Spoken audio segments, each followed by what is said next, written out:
제가 물어보니까 그 어떤 매체 기자하고 통화를 했다고 하고요.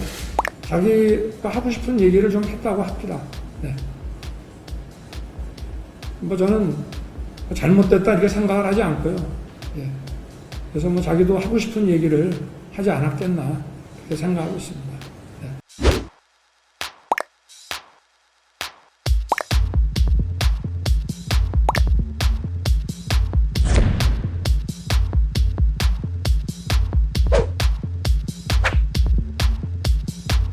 네. 대선 주자로서 대국민 사과서가 없는지.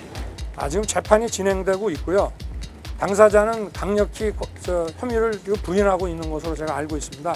판결이 최종적으로 확정이 되면 거기에 따라서 제가 입장을 또 말씀을 드릴 수 있을 것 같습니다.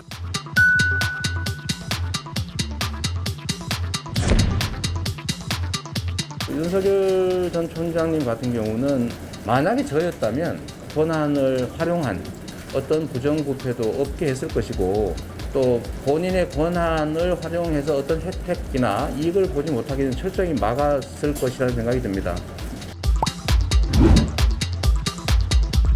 이재명 후보께서 이상하게 윤석열 전 총장께는 좀 관대해 보이는데 이런 것에 대해서 어떻게 생각하시는지요? 제가 한때는 대통령이 되면 검찰총장 누구 시키겠냐 해서 제가 윤석열 총장을 지목한 때도 있었습니다. 제가 눈이 좀 부족했던 것 같습니다. 다른 분들도 다 그렇게 봤으니 결국은 그분이 잘 속이신 거 아니냐라는 생각이 듭니다. 윤석열 총장에 대해서 공부 열심히 하십시오. 자꾸 말씀을 드리는데요. 그게 사실은 제가 생각해도 좀 심한 네거티브일 수 있습니다. 국정을 어떻게 공부해서 몇 달 사이에 감당할 수 있겠어요?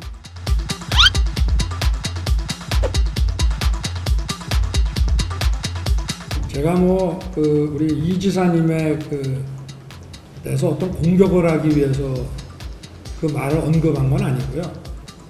그리고 점령군이냐 아니냐, 우리나라 국민들을 점령하려고 하는 거냐, 또는 일본의 일본군의 무장 해제와 해산을 위한 점령이냐 하는 그런 역사적인 또 국제법적인 그런 논쟁을 하고 싶은 마음은 없습니다.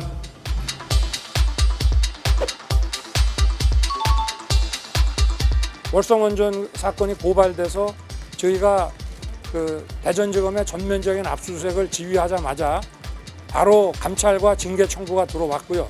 압력이라면 압력, 제가 거기 넘어가지는 않았습니다만은 이 검수완박이라고 하는 검찰 수사권 박탈이 백운규 산자부 장관에 대한 구속영장 청구를 계기로 해서 이루어진 것이라고 저는 봤고, 그래서 제가 더 이상은 자리에 앉아 있을 수가 없다.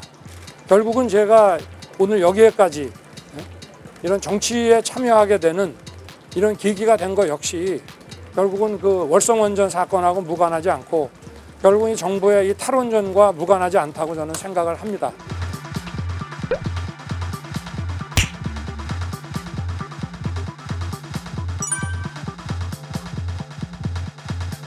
최재형 감사원장님께서 정치에 참여하실지 어떨지는 모르겠습니다만은 감사원장을 그만두시게 된 것 역시 이 월성원전 사건하고 관계가 있기 때문에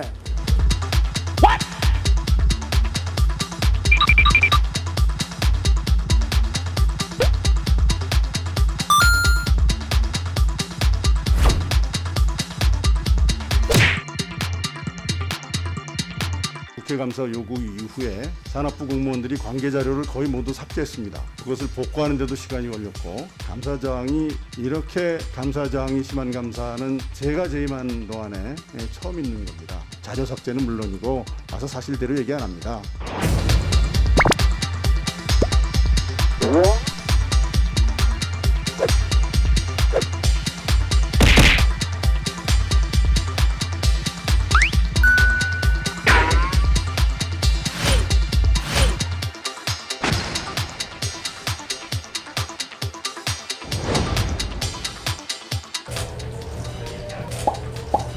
아이고 벌써 오셨어요? 예. 다 계셨죠? 네, 안녕하십니까. 앉으시죠? 네. 저 사실 이 자리가 저희 대선 캠프가 있던 곳입니다. 처음 제가 2012년에 정치를 하려고 시작했을 때 진신 캠프가 바로 이 자리에 있었습니다. 그러니까 건물은 지금 이 건물이 아니고 네, 옛날 그렇습니다. 건물이죠. 네. 그 당시 초심 네. 생각하고 네.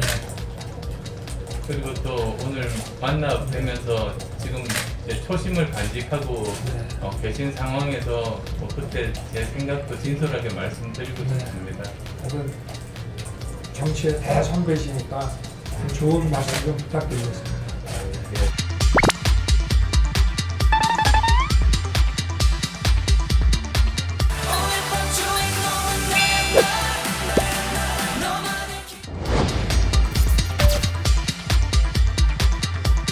여러 후보들이 거론되는데 아직 그래도 윤 전 총장에 비해서는 좀 지지율이 미약한데 지지율의 변화라는 것은 항상 있을 수 있는 거니까 지지율이 지금 고정된 상태라고 생각하실 필요가 없어요.